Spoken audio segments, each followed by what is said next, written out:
Ժողովուրդ օրաթերթը բազմիցս գրել է, որ Հայաստանի Հանրապետության ազգային ժողովի պաշտպանության եւ ազգային անվտանգության հարցերի հանձնաժողովի նախագահ Անդրանիկ Քոչարյանը, լինելով ոլորտային հանձնաժողովի նախագահ, իր որդուն ազատել է տվել պարտադիր ժամկետային զինծառայությունից։ Հայաստանի Հանրապետության պաշտպանության նախարարությունը պաշտոնապես տեղեկացրել էր, որ Լևոն Քոչարյանը 2010 թվականից մինչև 15/06/2019 թվականը ունեցել է ուսումնական տարկետում, քանի որ ուսումնառել է բակալավրի, մագիստրատուրայի, ապա ասպիրանտուրական ծրագրով։ 2019 թվականի երկրորդ եւ 2020 թվականի առաջին զորակոչերի ընթացքում ստացել է տարկետում յուրաքանչյուրը 5 ամիս առողջական վիճակի հետ կապված։ Այսինքն, Անդրանիկ Քոչարյանն իր որդուն սկզբում բանակից փախցրել է գիտության մեջ նվաճումների հիմքով, բայց հետո առողջական։ Երեք ժողովուրդ օրաթերթը Անդրանիկ Քոչարյանից հետաքրքրվեց, թե գիտական ինչ հետազոտություններ է արել, ինչ նվաճումների է հասել Անդրանիկ Քոչարյանի որդին Լևոն Քոչարյանը, սակայն հայն այդպես էլ չգաղտնազերծեց եւ իրեն բնորոշ ամբարտավանությամբ դուրը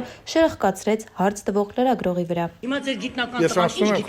հանձնագործություն արեք։ Խնդրում եմ մի խոչընդոտեք։ Ինչ խնդիր կա ձեր գիտնական տղան հետագայում դուք արդեն երբ որ պաշտպանության հանձնաժողովի նախագահն եք ձեր որդին, պարոն Քոչարյան, արդեն առողջական խնդիրների հիմքով ո՞նց եղավ դա։ Ու դուք կարող եք հետաքրքրվել, որպես լրագրող հարցում անել, ճշտել, նաև ձեր սեփականատերը ինչպիսին Թագուհի Թովմասյանն է, ինքը որպես պատգամավոր, խնդրում եմ ինքը սեփականատերը չի, հիմնադիրն է, տնօրենը ես եմ ՍՊ-ի, պարոն Քոչարյան, այո, պարոն Քոչարյան, հիմա ձեր թույլտվությամբ խնդրում եմ պատասխանեք իմ հարցին, խնդրում եմ մի այսպես։ Այլևս դուք գիտնական է թե բանակին ոչ պիտանի, ինքը երկրին, մեր երկրին պիտանի մարդ է եւ շատ պիտանի է, ավելի պիտանի, կարդացեք իր թեկնածուականը եւ կարդացեք իր PhD-ն այլ երկրում։ Փաստ է մեկ բան, որ դուք լինելով պաշտպանության հանձնաժողովի նախագահ, ձեր որդին բանակում չի ծառայել։ Մեկ անգամ։ Իմ որդին